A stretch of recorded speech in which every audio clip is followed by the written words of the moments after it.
I hope you are having a good day. My name is Hamisi and this is Spin TV. In this video, I am going to show you how you can develop a desktop application using Python, PYQT, and PYSIDE2. We are going to build a desktop application that displays various system information such as CPU and RAM usage, system operating system, network, and storage information. This is a beginner-friendly tutorial. I will try to explain every step as we go on developing this application. Before we get started, hit that subscribe button if you are not subscribed. Also, don't forget to leave a like and a comment if you find this video helpful. Also guys, as an appreciation you can support me on Patreon or make a donation to my PayPal. I will appreciate any kind offers from you guys, and this will encourage me to invest more time in developing quality content. I will leave all the useful links down below.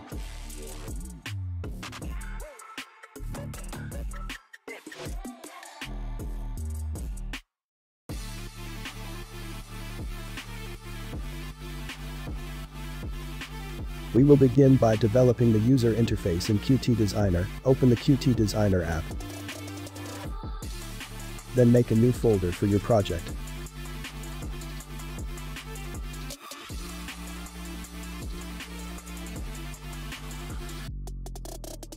I am going to paste the icon images inside this folder.